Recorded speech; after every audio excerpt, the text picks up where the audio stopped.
meninggalkan Rianti, Cecilia naik ke kamar sambil membawa putrinya untuk beristirahat. Setelah merayu putrinya untuk tidur, Cecilia malah tidak bisa tidur. Kata-kata yang disampaikan Rianti mengganggu jalan pikirannya. Selama ini dia selalu menjalani apa yang dia inginkan. Namun, dia tidak pernah memberi orang lain kesempatan untuk membuktikan kepadanya. Satu hal tentang Cecilia adalah harga dirinya yang terlalu tinggi. Walau dia sudah merubah prinsipnya, dia tetap tidak mau memulai. Hanya menunggu Frankie memulainya. Karena memang saat ini Frankie jadi prioritas utama karena putrinya. Rianti pun naik dan tidur di samping Setania. Kenapa tidak bisa tidur? Tinggal tulis aku rindu padamu. Bisakah kamu datang? Rianti tertawa melirik Cecilia. Apa sih anak kecil? Tidur sana, jawab Cecilia. Rianti tertawa lagi. Kakak akan menyesal, aku percaya. Jika kakak ipar diambil orang, baru kakak tahu betapa pentingnya kakak ipar bagi keluarga ini. Itu akhir percakapan kedua kakak beradik sepupu itu.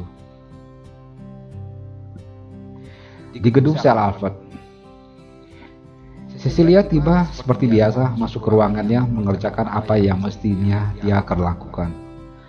Karena tugasnya adalah mengawasi karyawan, mengevaluasi, dan tempat konseling bagi karyawan. Jadi dia tidak mengikuti perkembangan perusahaan secara keseluruhan. Sama dengan hari ini, dia tidak mengetahui akan ada meeting membahas proposal kerjasama untuk Donghai Group. Padahal dia yang membuat proposal itu.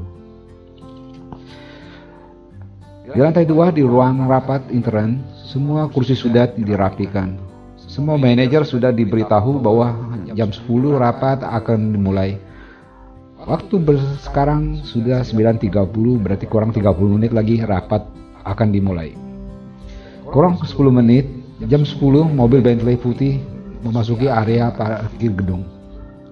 Raichin turun, hari ini dia menggunakan jas Armani dengan potongan rambut baru yang disisir rapi. Sambil melihat Rolex di tangan kirinya, dia melangkah masuk. Pada resepsionis, dia meminta Lydia turun menjemputnya. Ruang kerja Cecilia tidak jauh dari resepsionis, jadi dia mendengar jelas permintaan itu. Sambil menggelengkan kepala, Cecilia tidak peduli dengan tingkah Raichin. Dia melanjutkan pekerjaannya. Tak lama, Lydia turun sambil tersenyum menyambut Roy. Selamat pagi Tuan Muda Chin, silakan, kata Lydia mempersilakan Roy untuk berjalan di depan menuju lantai 2. Sombong sekali, bisik salah satu resepsionis berbisik ke temannya. Yang diajak bicara menoleh ke belakang ke arah Roy dan Lydia. Takut mereka mendengar perkataan temannya. Setelah itu, dia menaikkan telunjuk di antara bibirnya memberi tanda jangan berisik. Memasuki ruangan rapat, Roy memutar kepalanya memperhatikan semua manajer yang hadir. Namun dia tidak melihat Cecilia di sana. Jadi dia bertanya pada Lydia, apakah semua manajer sudah naik?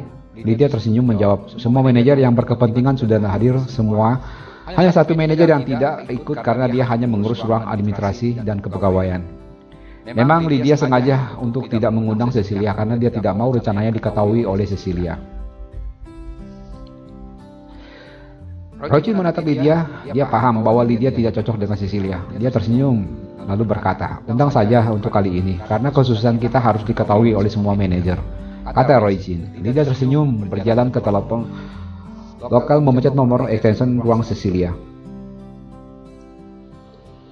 Kamu tahu hari ini ada rapat, kenapa tidak naik? Cepat naik, perintah Lydia ke Cecilia. Tanpa menunggu jawaban Cecilia, dia membentuk telepon. Menghadap Raichin, silakan duduk Tuan Muda Chin. Lydia mempersilakan Raichin. Cecilia yang bingung dengan perintah Lydia tetap bangkit berjalan ke ruang rapat ke lantai 2. Ketika memasuki ruang rapat, Cecilia kaget karena ruangan penuh dengan semua manajer. Dia berkata kepada Lydia, maaf saya terlambat. Kata-kata yang dia ucapkan untuk menjaga wibawa Lydia. Dia berjalan menuju kursi kosong dan duduk di sana. Mata Raichin terus mengikuti dari sejak Cecilia tiba di pintu hingga dia duduk. Dia tahu itu. Dia berbatuk sedikit untuk mengingatkan Raichin bahwa orang yang hadir. Raichin tersadar dan tersenyum. Sekarang sudah lengkap, silakan dimulai katanya, memerintah Lydia seperti dia yang memiliki perusahaan itu. Lydia memulai rapat dengan mengucapkan terima kasih pada semua manajer yang hadir dan memperkenalkan Raichin yang pada saat ini bisa dianggap sebagai konsultan Sel Alfred untuk mendapatkan kontrak kerjasama dengan Donghai Group. Dia mempersilahkan Roy Chin untuk melanjutkannya. Sama halnya dengan Lydia mengucapkan terima kasih, namun dia tidak memperkenalkan dirinya lagi. Dia langsung ke pokok pembahasan proposal. Jadi dia minta departemen terkait untuk menjelaskannya. Proposal itu dibuat oleh Cecilia, jadi manajer teknik tidak menguasai materi di dalamnya. Mata manajer teknik melirik ke arah Cecilia untuk menjelaskannya. Cecilia memahami kesulitan manajer itu, jadi dia bangkit berdiri. Proposal itu saya yang membuatnya, jadi materi di dalamnya ada di kepala saya. Apakah Tuan Muda Cina ada yang mau ditanyakan? Aku bisa menjelaskan sedetail mungkin, kata Cecilia. Roy Chin memandang Lydia meminta penjelasan, namun Lydia pun tidak dapat menjelaskannya, karena dia hanya datang ke kantor, masuk ke ruangan, pergi makan siang, dan tidak pernah kembali ke kantor lagi. Karena Lydia diam, Roy Chin berkata, proposal ini sangat lengkap dan bagus, tidak ada yang perlu dipertanyakan. Saya hanya ingin tahu siapa yang membuat proposal ini. Berarti dia yang harus mempresentasikannya. Otak Roy Chin hanya berpikir bagaimana membawa Cecilia pergi berdua saja dengan dia. Setelah Cecilia menyatakan dia yang membuat proposal itu, maka Roy Chin sangat senang. Ada peluang untuk dia membawa Cecilia ke atas tempat tidurnya. Rapat terus berlanjut. Roy Chin mengusulkan beberapa cara agar kontrak ini berhasil. Dia berkata begitu untuk menunjukkan dia pintar berbisnis, terutama kepada Cecilia. Bagi para manajer, beberapa usul yang disampaikan Roy Chin sedikit aneh, namun mereka hanya mengangguk pura-pura mengerti dan menyetujuinya. Cecilia mendengar usul Roy tertawa di dalam hatinya. Itu usulan yang seharusnya diucapkan oleh anak SD. Setelah tidak ada lagi yang mesti dibahas, maka rapat pun bubar. Semua kembali ke tempat masing-masing, namun Lydia mengajak Roy Chin ke ruangannya untuk membahas lebih jauh rencana mereka. Lydia berkata, "Jujur, aku tidak menyukai sepupuku itu," kata Lydia ke Roy. Roy tersenyum. Saat ini dia membutuhkan dia untuk mempresentasikan proposal itu ke Tuan Zhu. Jadi kita biarkan saja, kata Roy Chin.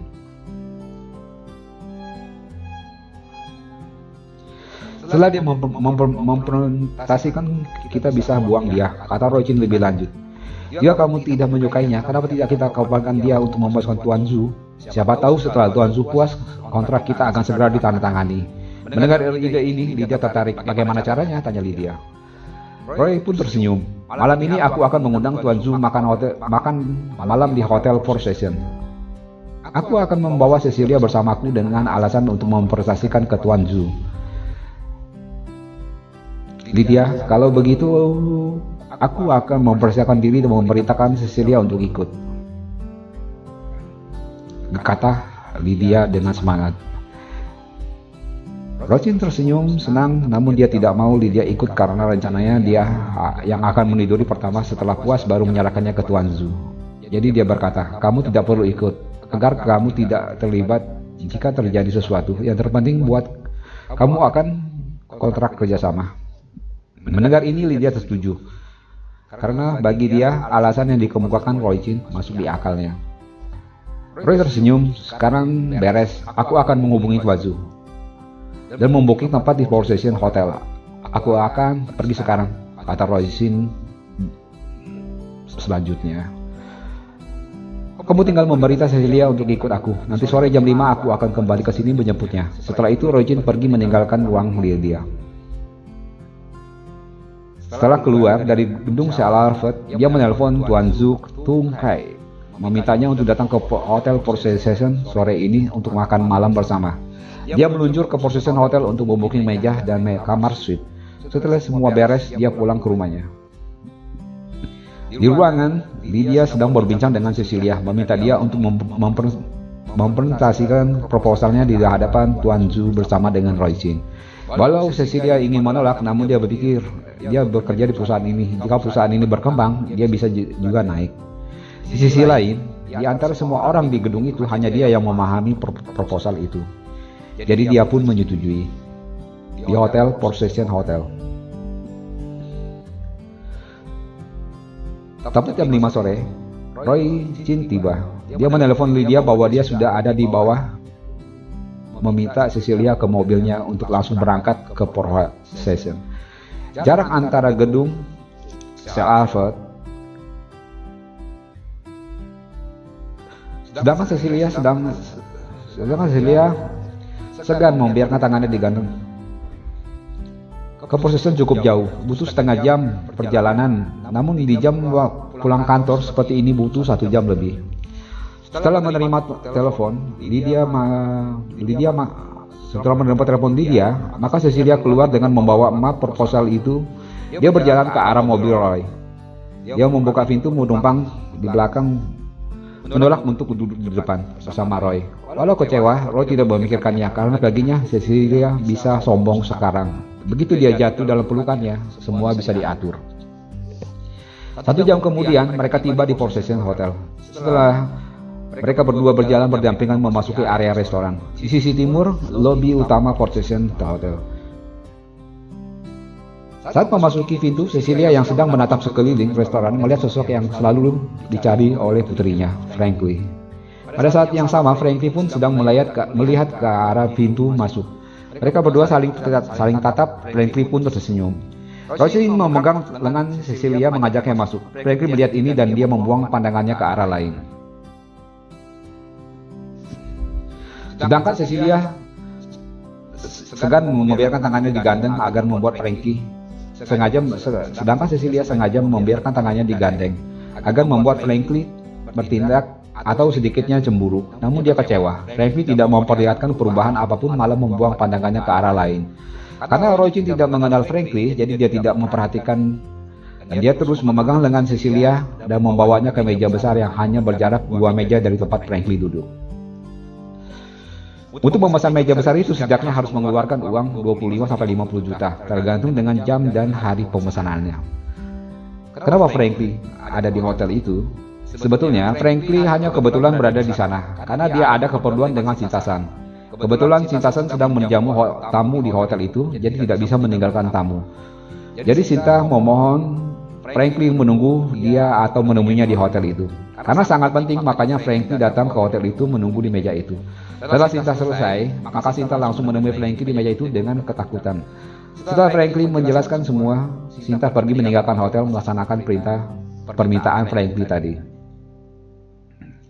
Tadinya Franklin sudah mau pergi, namun ketika menatap ke pintu, Cecilia muncul. Dia menunda kepergiannya karena instingnya mengatakan ada hal buruk yang akan terjadi. Tak lama Cecilia pesan masuk ke telepon Franklin. Kakak ipar ada di hotel Possession, bunyi pesan itu. Itu dari Randu yang bertugas mengawal Cecilia. Franklin menjawab singkat, aku ada di tempat, kamu jangan bergerak. Sementara Roy dan Cecilia berbincang tertawa. Jika tidak ada Franklin di sana, mungkin Cecilia akan diam, tidak menanggapi pembicaraan Roy. Hanya untuk memanasi Franklin, dia berbuat seperti itu. Tak lama pria parubaya tiba, usia 50-an. Setelah memberi hormat ke Roy, dia mengambil tempat duduk. Tak lama Flyer mengirimkan hidangan makan malam di meja itu. Mereka bertiga makan. Roy menunjukkan perhatiannya kepada Cecilia dengan mengambil lobster, membersihkannya dan menaruh di piring Cecilia. Cecilia tersenyum menerimanya sambil makan. Mata Cecilia melirik ke arah Franklin. Dia melihat Franklin cuma hanya menunduk. Setelah makan malam, meja dibersihkan. Maka anggur merah dan beberapa botol minuman mahal diantarkan ke meja itu. Cecilia sedikit bingung, kalau begini kapan presentasinya? Sedangkan waktu terus berlalu. Putrinya di rumah menunggu dia untuk makan malam. Cecilia mengambil teleponnya mengirim pesan ke Rianti untuk makan malam duluan. Jangan menunggu dia karena akan pulang terlambat. Roy menuangkan anggur merah ke gelas yang disiapkan di depan Cecilia dan mempersilahkan Cecilia untuk meminumnya. Cecilia tersenyum mengangkat gelasnya dan meminum sedikit dan meletakkannya di atas meja. Dia trauma meminum hal begini. 5 tahun lalu hidupnya hancur hanya karena minuman seperti ini. Jadi dia hanya meminum sedikit tanda penghormatan. Franklin mendengar bahwa pertemuan itu untuk meminta bantuan Tuan Zhu sebagai petinggi Donghai Group agar memuluskan proposal Sel Alfred. Tenang saja Tuan Muda Chin, percaya dengan saya akan mengaturnya.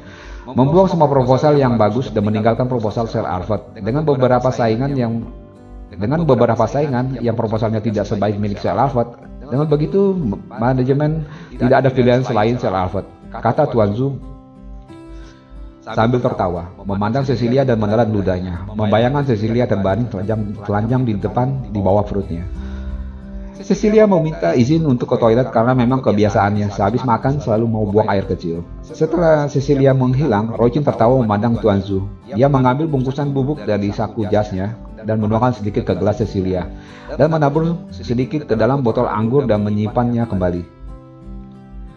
Walau berhati-hati, Roy Chin melakukan semua itu, namun tetap saja tidak bisa menghindari pandangan Franklin yang bisa melihat 100 meter ke depan dalam suasana gelap gulita. Tak lama Cecilia kembali ke meja itu dan meminta maaf karena sedikit lama meninggalkan meja. Roy Chin tertawa, "Tidak masalah, Tuan Zhu sudah saya anggap sebagai paman saya sendiri," kata Roy Chin. Roy Chin melanjutkan, "Tuan Zhu sudah menyetujui proposal Sir Alfred. Kita hanya tinggal menunggu panggilan penandatanganan kontrak dari Donghai Group." Dia diam sejenak lalu melanjutkan, "Untuk itu tidak salahnya kita bersulang lebih awal." Sambil mengangkat gelas minumannya, ia mengatakan dia memegang kata-kata dan mengajak Tuan Zhu melihat Cecilia untuk juga mengambil gelas dan minum bersama. Franklin melihat Cecilia mengambil gelas dan mengangkat. Dia langsung berdiri berjalan cepat ke meja itu. "Tunggu dulu," kata Franklin. Cecilia melihat Franklin sedikit marah karena merasa terganggu. Karena tinggal selangkah lagi perusahaannya akan mendapat kontrak dari Donghai Group. Roy Chin yang sedang tertawa menghentikan tawanya menatap Franklin. Tuan Zhu memutar kepalanya melihat ke arah suara. "Siapa kamu? Dan apa maksudmu kamu menghentikan kami untuk merayakan kesuksesan kami?" tanya Roy Chin. Franklin tersenyum. "Bagiku, kesuksesan kalian bukan menjadi urusanku. Lagi pula bagaimana merayakan jika kontrak belum di tangan? Bisa saja besok orang yang menjanjikan kontrak tersebut dipecat dari Donghai Group." Roy Chin mendengus marah, lalu berkata, "Walau kontrak saat ini belum ada, namun dengan bantuan Tuan Zhu semuanya 100% menjadi kenyataan. Lagi pula apa hakmu ikut mengomentari pembicaraan kami?" Tuan Zhu ikut menambahkan, "Nah, kami mau bersulang atau tidak, itu bukan urusanmu. Jadi pergilah sebelum amarahku timbul." Franklin tersenyum lalu berkata, "Tuan Zhu benar, kesuksesan yang belum terjadi bisa dirayakan lebih awal. Untuk itu aku bersulang dulu untukmu." Roy Chin memandang Franklin. "Dengan pakaian seperti ini bagaimana orang ini bisa masuk ke sini? Kamu orang miskin ingin bersulang untuk kami, apakah pantas?" kata Roy Chin sombong. Franklin pun tersenyum lalu menjawab, "Beranikah engkau bertaruh kepadaku?" Roy Chin menatap Franklin bingung. "Bertaruh apa?" tanyanya. Franklin kembali tersenyum dan menjawab, "Bertaruh minum segelas minuman," kata Franklin. "Jika aku tidak berani meminumnya, maka aku kalah. Aku akan berlutut dan berjalan merangkak dari meja ini sampai ke rumahku. Tapi kalau engkau tidak berani meminumnya, maka hanya meminta kamu pergi dari sini jika bisa." Mendengar permintaan konyol ini, Roy Chin tertawa. "Siapa kamu yang mau mengajak aku bertaruh?" Franklin menjawab, "Siapa aku itu tidak penting. Aku adalah menantu yang dibuang. Dan aku juga suami yang dibuang," kata Franklin. "Beranikah kamu menerima tantanganku?" tantang Franklin lagi. Melihat banyak mata yang menonton dan di sampingnya juga ada Cecilia sedang melihat kejadian ini, Roy Chin pun menyetujui. Hanya minum segelas ini, lagi pula taruhannya tidak merugikan dia. Jika pecundang ini kalah akan berlutut dan jalan merangkak ke rumah. Tapi jika dia kalah, hanya pergi dari sini. Lalu dia menjawab, "Oke." Franklin mengacungkan jempolnya ke arah Roy Chin. "Karena kamu tuan rumah yang membooking meja ini, maka sudah sewajarnya aku yang menentukan minuman apa yang harus kamu minumkan," kata Franklin. Tanpa menunggu persetujuan Roy Chin, dia menunjuk gelas yang dipegang Cecilia. "Aku meminta kamu meminum anggur di tangan kekasihmu itu," kata Franklin. Cecilia tertegun mendengar kata-kata Franklin. Dia memang ingin membuat Franklin cemburu, tapi mengatakan dia adalah kekasih Roy Chin, berarti di mata Franklin dia telah... Cecilia bingung, sedangkan semua mata memandang ke arahnya. Dia memandang Franklin, lalu memandang Roy Chin. Pada saat wajah Roy Chin memucat karena mendengar permintaan Franklin, jika sebelumnya dia sudah meminum obat penangkal seperti biasa dia lakukan, maka jika ingin menaklukkan para gadis, namun sekarang dia tidak membawa penangkalnya. Jadi dia berkata, "Di sini begitu banyak minuman berkelas, kenapa harus memilih gelas yang dipegang kekasihku?" Roy Chin berkilah mencari alasan. Franklin tertawa kecil. "Aku cuma ingin kamu meminum anggur di kelas kekasihmu. Apakah itu susah?" tanya Franklin. "Atau kamu tidak berani meminumnya karena ada sesuatu?" kata Franklin lebih lanjut. Mendengar pernyataan Frankly, Cecilia mundur 2 langkah dengan tetap memegang gelasnya. Frankly sudah tidak sabar. Dia mendatangi Roy Chin. Plak! Tamparan Frankly mendarat di wajah Roy Chin. Roy Chin melayang membentuk tembok. Hidungnya berdarah, dari mulutnya pun keluar darah. Walau tidak pingsan, namun dia tidak memiliki tenaga untuk bangkit. Frankly membalikkan tubuhnya, memandang Tuan Zhu. Tadi kamu menyuruhku pergi sebelum emosimu naik. Apakah sekarang sudah naik? Melihat keberanian Frankly dengan hanya tamparan ringan membuat Tuan Muda Qin melayang sejauh itu, keberanian Zhu Tungkai sudah menghilang. Dia menggelengkan kepalanya. Penonton makin ramai, termasuk para penjaga keamanan hotel ikut menonton, karena mereka sudah diperintahkan untuk tidak ikut campur dengan urusan yang terjadi di restoran itu. Sebelumnya, Richard Ye sudah menelpon manajemen hotel untuk menutup mata dengan apa yang akan terjadi di restoran itu.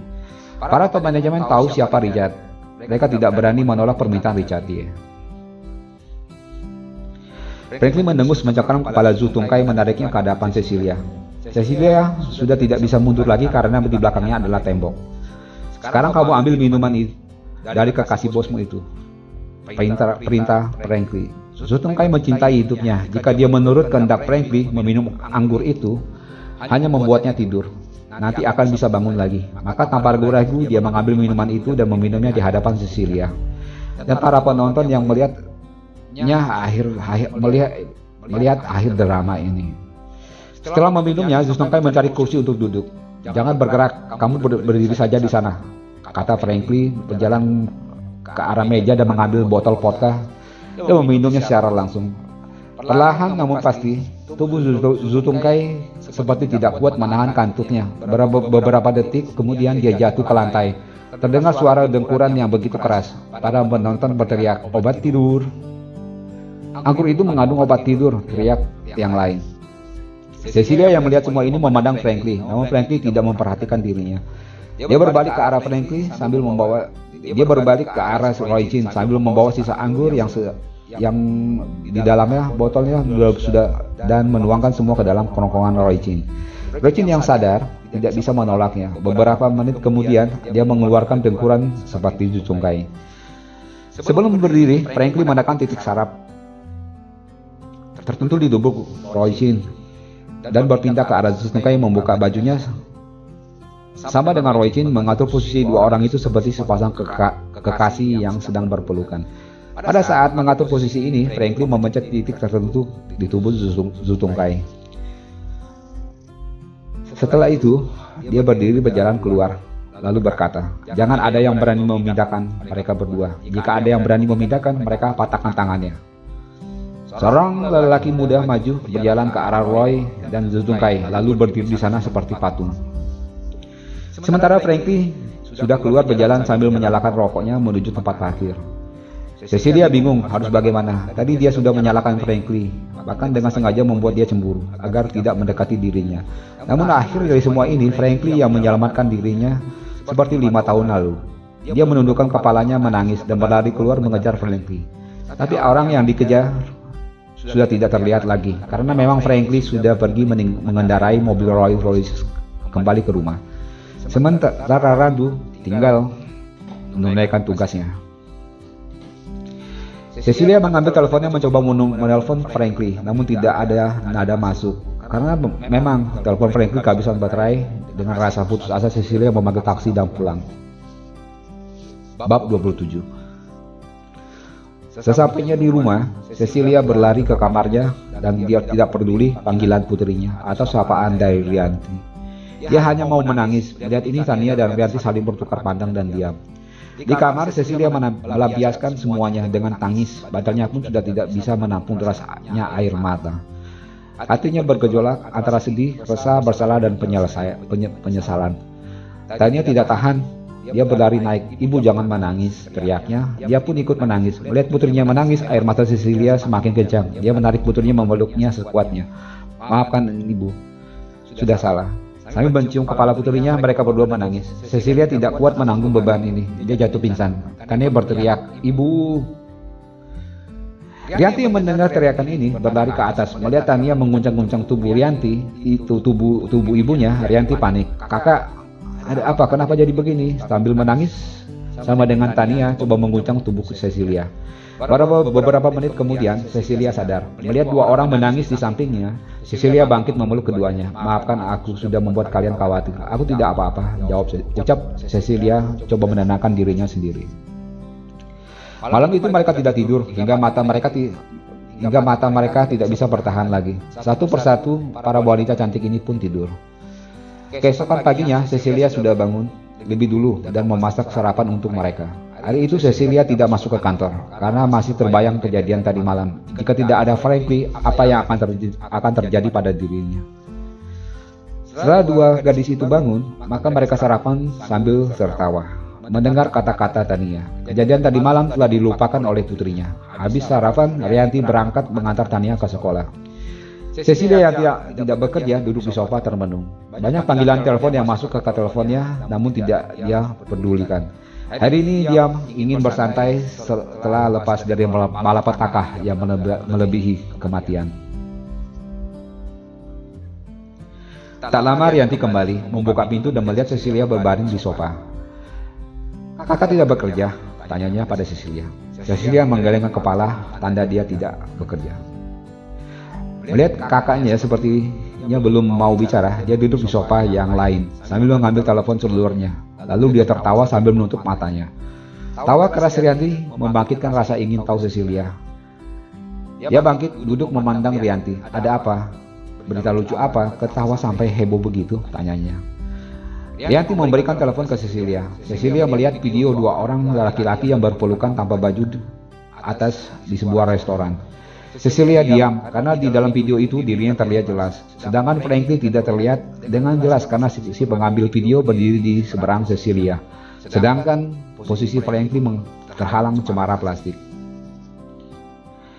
Rianti kembali duduk melihat ke Cecilia mengharapkan penjelasannya. Cecilia memandang adik sepupunya. "Kakak ada di sana saat itu. Persis seperti video itu. Jika tidak ada Frankie saat itu, mungkin kakakmu yang tidak mengenakan pakaian," kata Cecilia. Lalu dia melanjutkan ceritanya dari awal hingga dia pulang tadi malam. Mata bening Rianti memandang kakaknya. Kakak wanita yang beruntung, memiliki kakak ipar yang selalu baik. 5 tahun lalu kakak ipar yang menyelamatkan kakak dari aib. Malam ini kembali kakak ipar yang hadir. Andaikan itu orang lain melihat istrinya bergandengan tangan, mengobrol dengan tawa riang, saling memberikan perhatian, mungkin tidak akan ambil peduli apa yang akan terjadi selanjutnya pada istri yang telah mengusirnya. Tapi kakak iparku tidak demikian. Mendengar ini, Cecilia mengangguk tanda setuju. Di gedung Sir Alfred, di dalam ruangannya, Lydia seperti cacing kepanasan, tidak bisa duduk berjalan sana dan kemari. Tadi pagi, saat bangun tidur, dia masih merasa riang gembira bahwa rencananya akan berhasil dan kontrak kerjasama berada di tangannya. Namun setelah melihat berita yang viral saat itu, semua harapannya hilang. Dia menyalahkan Cecilia atas kegagalan ini dan makin membenci dirinya. Alasan apa yang akan dia sampaikan pada neneknya? Dia menenangkan dirinya, masih ada waktu 7 hari lagi. Aku masih ada waktu untuk mendapatkan kontrak tersebut. Sementara di rumah keluarga Chin, di aula besar milik keluarga itu, Roy berlutut. Sementara di sekelilingnya duduk para tetua keluarga Chin. Ada paman dan ayahnya. Di kursi utama duduk kakeknya, Bernard Chin. Bernard adalah pensiunan militer dengan bintang 3 di pundaknya. Karena pengaruhnya, keluarga Chin menjadi keluarga teratas di kota Jiangling. Walau jika dihitung dengan kekayaan, mereka masih di bawah keluarga Dong, pemilik grup Dongha sebelumnya. Namun sekarang keluarga Dong sudah jatuh merosot. Sejak tuan besar sebagai tulang punggung keluarga ini wafat 3 bulan sebelum grup Dong dijual. Dengan turunnya status keluarga Dong, maka bisa dikatakan keluarga Chin adalah keluarga nomor 1 Jiangling. Dengan memiliki kekuatan ekonomi dan kekuatan dukungan di belakangnya. Pagi ini, keluarga Dong, keluarga Chin dipermalukan oleh Roy Chin. Walau Bernard paling menyayangi cucu lelakinya, namun rasa malu yang dia tanggung membuat dia sangat marah. Dia meminta Roy Chin menceritakan sejujurnya tentang apa yang terjadi. Mendengar cerita Roy Chin, amarahnya makin memuncak karena cucunya tidak tahu siapa laki-laki yang membuat malu keluarganya. Karena cucunya hanya mengenal Cecilia Chu, maka amarahnya ditujukan pada wanita ini. Dianggap sebagai pembawa sebab Roy Chin dipermalukan. Bukan dia tidak tidak mengetahui bahwa sebenarnya cucunya yang salah. Namun dia tidak ambil peduli, dia harus melampiaskan amarah ini ke pihak lain, yaitu keluarga Chu. Bernard Chin mengangkat telepon, lalu berkata, "Berani sekali kamu wanita tua," teriaknya begitu telepon tersambung. Di ujung telepon, suara wanita tua terdengar, "Maaf Tuan Besar Chin, ada apa gerangan?" Mendengar jawaban ini, Bernard Chin semakin emosi. "Apakah kamu tidak tahu kalau cucumu sudah mencoreng wajah kami dengan arang?" Lalu dia melanjutkan, "Dalam 3 hari kamu harus membawa cucumu Cecilia Chu ke kediamanku. Jika 3 hari ke depan kamu tidak membawanya, maka terimalah kehancuran keluargamu." Tidak ada lagi keluarga Chu di Jiangling. Telepon pun terputus. Rani yang menerima telepon ini gemetar seluruh tubuhnya. Dia langsung menelpon keluarga dan memerintahkannya untuk kembali segera. Rani mengambil teleponnya, coba menghubungi putranya Josh Chu, ayah Rianti. Dia bertugas di militer berpangkat kolonel saat ini. Rani menceritakan semuanya dan meminta pendapatnya untuk menyelesaikan masalah ini. Josh berjanji akan coba menyelidiki Bernard Chin, seorang jenderal dengan bintang 3 di punduknya. Walau sudah pensiun, pengaruhnya di militer masih sangat kuat, jadi dia harus berhati-hati mengambil keputusan. Dia langsung menghubungi putrinya karena dia tahu Rianti sangat dekat dengan Cecilia, jadi dia ingin tahu cerita sebenarnya. Rianti menceritakan semua, tapi dia masih menutupi kalau laki-laki yang menolong Cecilia adalah Franklin. Mendengar cerita putrinya, terlihat yang salah ada cucunya. Namun bagi Bernard, tidak akan mempedulikan benar dan salah. Saat ini bagi Bernard adalah mencari kambing hitam yang akan menutupi malu keluarganya. Josh coba menghubungi semua teman yang dia miliki, bahkan ada teman satu kamarnya saat di asrama sekarang Jenderal Bintang 2 aktif. Mendengar nama Bernard Chin, dia mundur menolak membantu dengan cara halus. Sementara itu, Rianti menceritakan pembicaraan ayahnya kepada Cecilia, yang membuat Cecilia bingung harus melakukan apa, karena dia tidak tahu masalah akan menjadi semakin sebesar ini. Dan dia pun berterima kasih pada Rianti yang tidak memberikan nama Franklin di kediaman keluarga Chu. Sesuai dengan perintah kami, semua keluarga berdatangan secepatnya. Dalam sekejap ruangan aula penuh. Rani langsung menceritakan telepon yang dia terima dari Bernard Chin hari ini. Mendengar ini, Rose langsung berlutut memohon pada ibu mertuanya. "Ibu, mohon jangan menyerahkan Cecilia. Ibu bisa menyampaikan bahwa Cecilia sejak 5 tahun lalu bukan keluarga Chu lagi." Apa yang disampaikan Rose itu adalah kebenaran. Rani mengangguk-anggukkan kepalanya, patut dicoba. Setidaknya keluarga Chin akan memburu Cecilia pribadi tanpa melibatkan keluarga Chu secara keseluruhan. Usul yang bagus. Dia langsung menelpon Bernard Chin. Setelah bersambung terdengar, "Kapan kamu akan mengantarkannya ke rumahku?" Mendengar ini, keberanian Rani hilang. Namun dia memaksakan untuk bicara. "Maaf Tuan Besar Chin, Cecilia memang cucuku dulu. Tapi sejak 5 tahun yang lalu, dia sudah dikeluarkan dari silsilah keluarga kami. Mungkin Tuan Chin pernah mendengar kejadian 5 tahun lalu. Aku tidak peduli, selama dia tidak diantar maka keluarga Chu yang akan menerima akibatnya." Telepon pun terputus. Semua mendengar percakapan itu terdiam, menunggu keputusan Rani sebagai kepala rumah. Rani berjalan sambil berpikir. Tidak ada jalan lain, pikirnya. Untuk sementara ini kita tidak memiliki solusi lain kecuali menyerahkan Cecilia, kata Rani. Mendengar ini, Rose yang masih berlutut menangis walau bagaimanapun Cecilia adalah putrinya. Rani melanjutkan, tapi masih ada waktu 2 hari lagi. Semoga Josh memiliki jalan keluar. Jadi untuk saat ini kalian bekerja seperti biasa. Tahan Cecilia di rumahnya, jangan biarkan dia pergi meninggalkan rumah, walau sejengkal pun. Rani memberi perintah sambil membubarkan rapat dadakan itu. Lydia yang belum pergi meminta neneknya mengirim pengawal ke rumah Cecilia untuk menjaganya. Rani menyetujui dan mengirim orang keluarga Chu ke rumah Cecilia.